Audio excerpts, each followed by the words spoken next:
Hello students, आज फिर एक नए वीडियो के साथ में हम मौजूद है। आज का जो वीडियो रहेगा ये बहुत इंपॉर्टेंट टॉपिक्स के ऊपर डिपेंड रहेगा।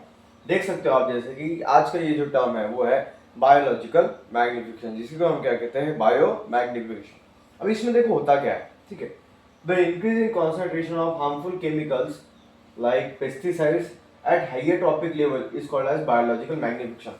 आज अगर आप देख रहे होंगे तो जो हाइयर मोस्ट ट्रॉपिक लेवल का जो पार्ट होता है, जिसके अंदर फॉर एग्जांपल हम कहेंगे टर्शरी कंज्यूमर्स, ठीक है, तो वहां तक है ना, तो जो केमिकल्स होते हैं जैसे कि पेस्टिसाइड, तो उनका कॉन्सेंट्रेशन जो है उनकी बॉडी के अंदर वो एनिमल्स के, तो वो बहुत क्या हो रहा है वहाँ पे इंक्रीज हो रहा है, जिसकी वजह से क्या हो सकता है, जो हार्मफुल डिसीजेस है वो इंसान को या उन एनिमल्स को वहां पर वो चीजें होती है, ठीक है। तो उसी प्रोसेस को हम कहते हैं बायोलॉजिकल मैग्निफिकेशन।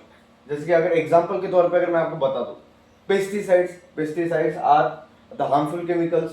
पेस्टिसाइड को आप प्लांट के ऊपर वहां पे क्या कर रहे हो, स्प्रेड कर रहे हो, ठीक है, और उसी को ही कौन खा रहा है, गोट खा रही है, ठीक है, और उसी को ही कौन फिर बाद में ह्यूमन अगर खा रहे होंगे, तो डायरेक्टली ये जो हार्मफुल केमिकल्स है तो ये क्या है, हमारे बॉडी के अंदर जो है वो आ रहे हैं, और जिसका वजह से जो हार्मफुल डिसीज है like for example cancer, this kind of diseases are going to come to you.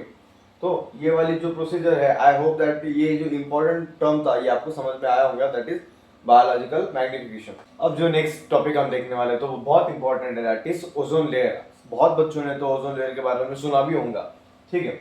Ozone O3 is made of 3 oxygen atom.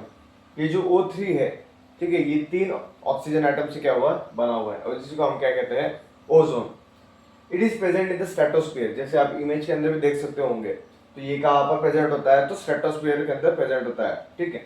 उसके बाद में it protect earth from harmful ultraviolet rays. और ओजोन लेयर जो होती है तो वो हमारे अर्थ के लिए बहुत इंपॉर्टेंट है, क्योंकि वो क्या करती है, जो अल्ट्रावायलेट रेज जो वहां से सन के पास में से मिल रही है, ठीक है, तो वो हमारे ग्राउंड के ऊपर इंटेंसिटी के अंदर वो न गिरे, इसलिए ये ओजोन लेयर जो क्या करती है, हमारे एक एज अ ब्लैंकेट क्या करती है, हमारे अर्थ को प्रोटेक्ट करती है। कॉजेस ऑफ ओजोन डिप्लीशन, ये ओजोन लेयर जो है ये कम कम क्यों होती जा रही है, तो उसके पीछे का कारण क्या है वो हम यहाँ पे देखेंगे।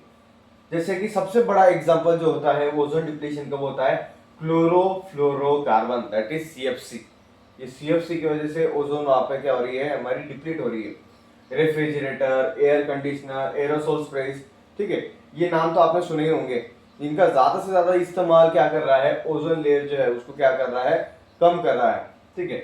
उसके बाद में इसके इफेक्ट क्या होने वाले ह्यूमन के ऊपर, जैसे स्किन कैंसर। आज देख रहे होंगे आप कैंसर का प्रमाण कितना बढ़ चुका है, ठीक है, तो इससे स्किन कैंसर हो सकता है। आई डिसीजेस, आंखों के रिलेटेड बहुत सारे डिसीजेस हो सकते हैं। डैमेज टू क्रॉप्स, जो फसल है वो फसल खराब हो सकती है। जो एक्वेटिक लाइफ है वो क्या हो रही है, हार्म हो रही है। अब हम देखेंगे कि हम इसे प्रिवेंट कैसे कर सकते हैं, हम देखेंगे प्रिवेंशन, ठीक है।